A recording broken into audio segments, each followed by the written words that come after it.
professor Snuip stoot van de beste boot.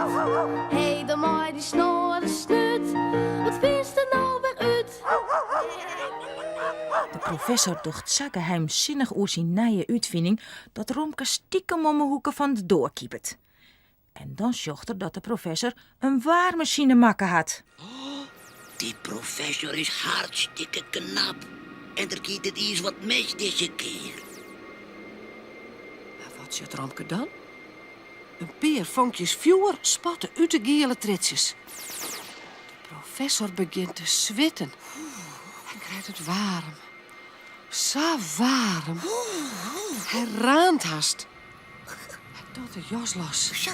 En vagen de zwet drippen uit de eren. Maar het jouwt alle je neert. Er spat nog meer vuur uit de gele tritten. Help! Help! Ik verbrand! Ik moet... Ik kraan al! Oh, dit komt net goed. Ik mij wil kan helpen. Ons is de professor aanstellen dan maar een plasje wetter. Is maar wat ik dwaam maak, professor. Oh, Romke! Ja, Romke, help mij!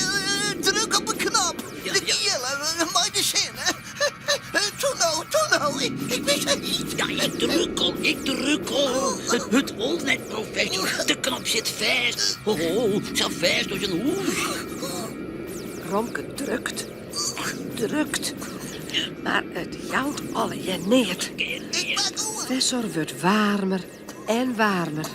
Hij is zo reed als een reede biet. Uit de machine kom ik in nek niet, want de tritsjes branden van alle kanten. Oh, hoe mat het nou, die eerme professor. Dan krijgt Romke een idee. Hij drukt op een blauwe knop, maar het wolkje en de sneeuwvlakjes. Zou het helpen? Zou de professor dan wat kouder worden? De machine brandt net zo lood meer. De tritten skotje minder en minder. En de professor? Die krijgt weer een gewone kleur op een knienesnuit. Nou, en hoe gaat het, professor? Wordt het al minder hit? Ja, ik viel mij hier lekker, Romke. Oh, dat was mooi ding. Zet de machine nou maar uit. Hij werkt het nou net helemaal goed. Er is vast wel wat misgaan. Ja, dat denk ik, ja. Wacht je, dan druk ik nog eens op de blauwe knop. Ja. Wat krijgen we nou? Zit dat ding ekkelvast? Hij tocht het net, professor. Oh! De blauwe knop zit ekkelvast. De knop van koud waar. De professor krijgt het een beetje koud. De eren trillen en bibberje ervan. Zijn buik wordt wit van een sneeuw. En op de kniepootjes komen lange ijspielken. En zijn knieholle is blauw van een kjeld. Help, Romke. Ja. Ik bevries. Dus het haast.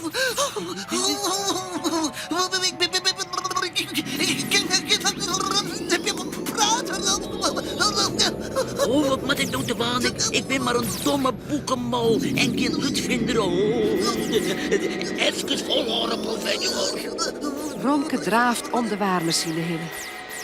Hoe kan ik dat stomme ding nou uitkrijgen? Professor Snoort liet het nou wel op een sneeuwpop. Oh, als dat maar goed komt. Romke wordt lelijk. Hij slaat maar een hamer op een blauwe knop. Maar het jouwt alle je neert. De professor is haast een ijsknie. Romke zit om hinnen. Nee, wat is dat? Een tuinslang. Ineens weet er wat. Hij draait de warme kraan wiet iepen en spuit het op de warmachine en op de professor. En helpt de professor? Het doen is nou wat. Ik